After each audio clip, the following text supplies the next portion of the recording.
మాట్లాడతారా?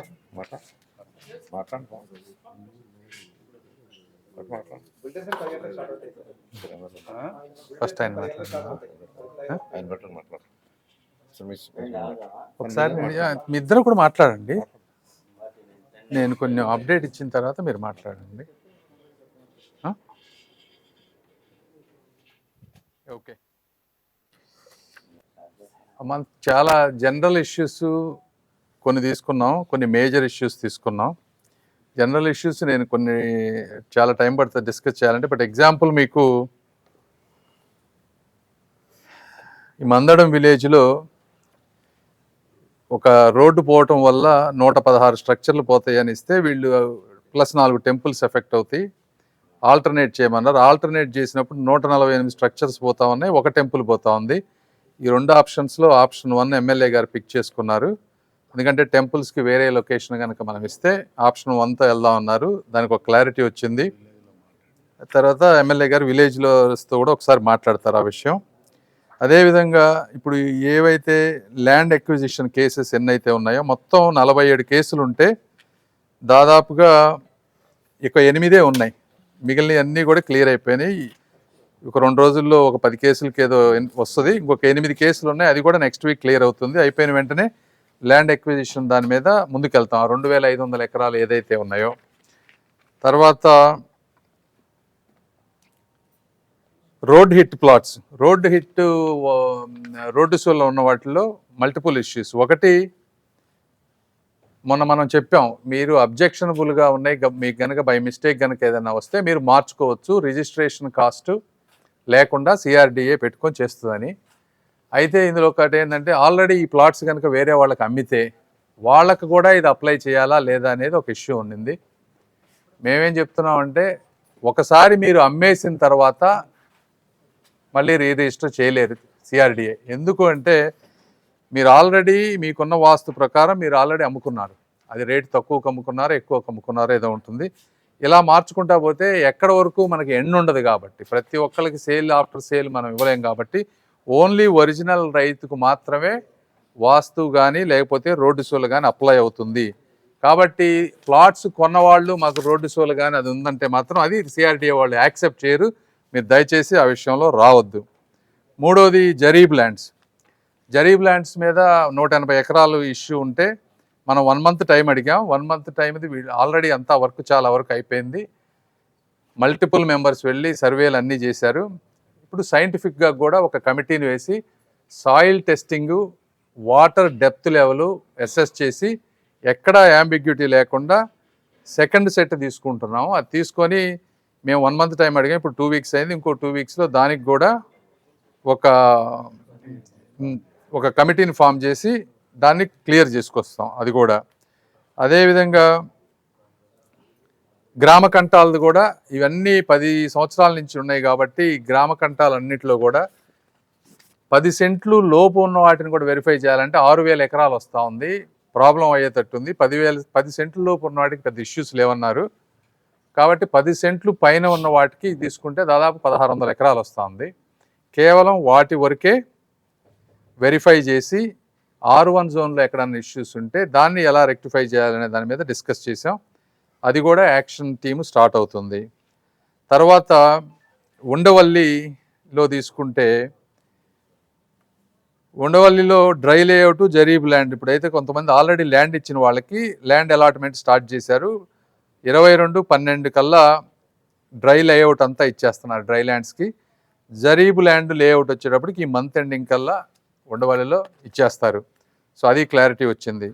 అదేవిధంగా లంకా ల్యాండ్స్లో మనం లాస్ట్ టైం ప్రాబ్లం అనుకున్నాం, దాన్ని రిజిస్ట్రేషన్ చేయాలి, కోర్టులో కేసు ఉన్నా కూడా ఇబ్బంది లేదు, మనం ఆ రిస్క్ గవర్నమెంట్ తీసుకుంటుంది అని చెప్పి ల్యాండ్ రిజిస్ట్రేషన్ స్టార్ట్ చేసాం. స్టార్ట్ చేసినప్పుడు అప్పుడు 356 ఉంటే ఈ 2 వారాల్లో 65 మంది వచ్చి ఆల్రెడీ రిజిస్టర్ చేసుకున్నారు. ఇంకా 291 ప్లాట్స్ ఉన్నాయి, అందరికీ ఇన్ఫార్మ్ చేశారు. వాళ్ళు ఎక్కడెక్కడ వేరే ప్రాంతాల్లో ఉండి వాళ్ళదే లేట్ తప్పించి సిఆర్డిఏలో కానీ ఇక్కడెక్కడ కానీ ఇష్యూ లేదు. వాళ్ళ లంకా ల్యాండ్స్ ఇష్యూ అంతా క్లియర్ అయిపోయింది. ఇప్పుడు ఓవరాల్గా తీసుకున్నా కూడా ఇప్పుడు ఇంకా 7600 ప్లాట్లే రిజిస్టర్ అవ్వాలి. 69421 ప్లాట్స్ ఉంటే 61793 రిజిస్టర్ అయిపోయినాయి. 7,600 ఉన్నాయి. ఇంతకుముందు దాదాపు 10,000 ఉండే, అది ఇప్పుడు తగ్గి 7,600 వరకు వచ్చింది. తర్వాత ఈ తర్వాత గ్రీన్ బఫర్ జోన్ ఒకటి అడిగారు తుళ్ళూరు విలేజ్లో, జోన్ 1 అని. అంతకుముందు ఇచ్చినటువంటి గ్రీన్ బఫర్ జోన్ వల్ల 39 ప్లాట్స్ ఎఫెక్ట్ అవుతా ఉండనే వాళ్ళకి. సో దాన్ని సిఆర్డీఏ అధికారులు కూర్చొని దీన్ని అలైన్మెంట్ మార్చిన తర్వాత ఇప్పుడు కేవలం 3 ప్లాట్స్ మాత్రమే ఎఫెక్ట్ అవుతున్నాయి. ఇది శుభ పరిణామం. సిఆర్డీఏ వారి అధికారులకి, నారాయణ గారికి, అందరికీ మనస్ఫూర్తిగా కృతజ్ఞతలు. ఎందుకంటే 36 మందిది యాంగ్జైటీ పోయింది దీనివల్ల. అదొకటి క్లియర్ అయిపోయింది ఇప్పుడు. తర్వాత రెండోది ల్యాండ్ 2,400 ఎకరాలు ల్యాండ్ పూలింగ్లో ఇవ్వని వాళ్ళు ఉన్నారు. అక్కడ కొన్ని ప్లాట్స్, పెద్ద ప్లాట్స్ మనం వేరే వాళ్ళకి అలాట్ చేస్తున్నాం. అక్కడే కొంతమంది ప్రాబ్లమ్స్ వస్తున్నాయి. వాళ్ళకి ల్యాండ్ ఎక్కడ ఇవ్వాలనే దాంట్లో ఇప్పుడు అది ల్యాండ్ ఎక్విజిషన్కి వెళ్ళటానికి జనవరి 1st వీక్లో ల్యాండ్ ఎక్విజిషన్కి వెళ్దాం అనుకుంటున్నాం. ఎందుకంటే ఈ కేసులన్నీ ఇప్పుడు ఈ వారంలో అయిపోతాయి. అయిపోయిన తర్వాత 20వ తారీఖు నుంచి ఈ మంత్ ఎండింగ్ వరకు లోకల్ ఎమ్మెల్యే గారు, నారాయణ గారు, మేము మల్టిపుల్ టైమ్స్ ల్యాండ్ ఎవరైతే ఇవ్వని 2,400 మంది ఉన్నారో వాళ్ళందరితోటి మీటింగ్స్ కూర్చొని ఇంకొకసారి డిస్కస్ చేస్తాం వాళ్ళకి ఏమన్నా సమస్యలు ఉన్నా. ఎందుకంటే ల్యాండ్ ఎక్విజిషన్కి వెళ్ళిన తర్వాత ల్యాండ్ కాస్ట్ చాలా తక్కువ వస్తుంది వాళ్ళకి. దయచేసి వాళ్ళని కూడా కోఆపరేట్ చేయమంటున్నాం. చేయకపోతే జనవరి 1st వీక్లో ల్యాండ్ ఎక్విజిషన్ నోటీస్కి వెళ్తాం. అది ఒకటి. రెండోది, అక్కడ ఎవరికైతే ప్లాట్స్ ఆల్రెడీ అలాట్ చేశారో చిన్న చిన్న ప్లాట్స్ ఉన్న వాళ్ళందరికీ లాటరీస్లో వేరే దగ్గర ఎందుకంటే దాదాపుగా 900 మంది ఏమో ఉంటే నారాయణ గారు ఐవీఆర్ సర్వే చేస్తే కేవలం ఒక మెజారిటీ మెంబర్స్ ఆ ల్యాండ్ ఎక్విజిషన్ అయ్యే వరకు వెయిట్ చేస్తామన్నారు. కేవలం ఒక 37 మంది ఈ ఆల్టర్నేటివ్ అని అడిగారు. తర్వాత నాకు టైం కావాలన్న వాళ్ళు 86 ఉన్నారు. అంటే దాదాపుగా ఒక 120 మంది ఏదో విధంగా ఆల్టర్నేట్ ప్లేస్లో ఇవ్వమన్నారు. ఆ 120 మందికి చిన్న చిన్న ప్లాట్స్ ఉన్న వాళ్ళందరికీ ఎక్కడో చాట లాటరీ చేసి ఇస్తాం. పెద్ద ప్లాట్లు అయితే ఎక్కడైతే ఉన్నాయో, ఇప్పుడు యుగంధర్ గారు కానీ వీళ్ళందరూ కొంతమంది, ఇది లాటరీ వేయకుండా ఎట్లా పడితే అట్లా ఇస్తే మళ్ళీ డిస్క్రిప్షను, బయాసు ఇవన్నీ వస్తాయి. ఇది ఎంతమంది పెద్ద లాట్స్ ఉన్నారు, 100 ఎకరాలు ఉన్నాయా, టోటల్గా 200 ఉందా, 300 ఎకరాలు ఉందా అనేది ఇంపాక్ట్ అసెస్మెంట్ చేయమన్నా. చేసిన తర్వాత దాన్ని ఒక డిఫైన్డ్ ప్లేస్లో చేసి వాళ్ళకి లాటరీ చేసి ఇవ్వాలా, ఏం చేయాలనేది ఆలోచిస్తాం. సో అది అక్కడ ఆ ఇష్యూ.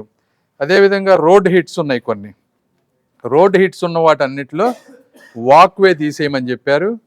ప్లగ్ఇన్స్ వీటన్నిటిని స్టాండర్డైజ్ చేసి ఫ్యూచర్లో ఇంకెప్పుడు రాకుండా ఉండే విధంగా చేయమని మమ్మల్ని అడిగారు. దానికి డ్రాఫ్ట్ ఎజెండా ఇవన్నీ కూడా తయారైనాయి. ఇవి నెక్స్ట్ అథారిటీలో పెట్టి దాన్ని క్లియర్ చేస్తారు. అది ఇబ్బంది లేదు మనకి. అదేవిధంగా ఇప్పుడు లాస్ట్ టైం మనల్ని కమర్షియల్ ప్లాట్స్లో road hits west south west, south వెస్ట్లో మాకు వాస్తు కావాలన్నారు. అదేవిధంగా స్మాల్ రోడ్డు నుంచి లార్జ్ రోడ్డు హిట్ అయ్యే రెసిడెన్షియల్ ప్లాట్లో కూడా వాస్తు కావాలన్నారు. అవి రెండు ఇంపాక్ట్ అసెస్మెంట్ చేస్తే కమర్షియల్ ప్లాట్స్కి వచ్చేటప్పటికి మాకు 93 అంటే దాదాపు 7.5 ఎకరాలు ఇది హిట్ అవుతా ఉంది. అదేవిధంగా స్మాల్ రోడ్డు లార్జ్ రోడ్డుకి వచ్చేటప్పటికి 41 ఎకరాల్లో చేంజ్ చేయాలి. మేమనేది ఏంటంటే వాస్తు అనేది ఇది ఎండ్లెస్, ఒక్కొక్కరికి ఒక్కొక్కటి ఉంటుంది. ఆల్రెడీ ఫస్ట్ టైం చేసినప్పుడే సిస్టమేటిక్గా వాస్తు ప్రకారం చేశారు. అయినప్పటికీ మళ్ళీ వీళ్ళు కొంతమంది అబ్జెక్షన్స్ పెట్టారు కాబట్టి వాళ్ళు చెప్పిన అబ్జెక్షన్స్ని చేస్తే ఇంతవరకు వస్తుంది. ఇవి చేయడానికి మాకు ఇబ్బంది లేదు. అయితే ఇవి చేశాం కదా అని చెప్పి మళ్ళీ కొత్త వాస్తులు తీసుకొస్తే దీనికి ఎండ్ ఉండదు.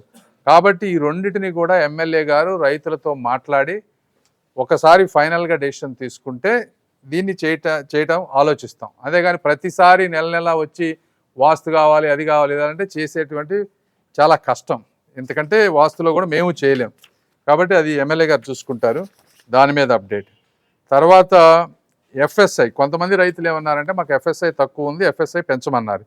దీని గురించి ఒక 7 మెంబర్స్ తోటి నారాయణ గారు ఒక కమిటీ వేశారు. వీళ్ళు ఏంటంటే మన ప్లానింగ్లో మనం ఎందుకు ఇంత ఎఫ్ఎస్ఐ పెట్టాం, వేరే ఏరియాల్లో ఏ విధంగా ఎఫ్ఎస్ఐ నామ్స్ ఉన్నాయి, వీళ్ళు అడిగిన వాటిలో రీజనబిలిటీస్ ఎంత, దీన్ని ఏమన్నా మళ్ళీ రీథింక్ చేయి. ఎందుకంటే లాస్ట్ టైము గౌరవ ముఖ్యమంత్రి గారికి అప్డేట్ చేసినప్పుడు వారు కూడా ఒకసారి స్టడీ చేయమన్నారు ఎఫ్ఎస్ఐ వాళ్ళ కన్సర్న్ ఏదన్నా ఉంటే.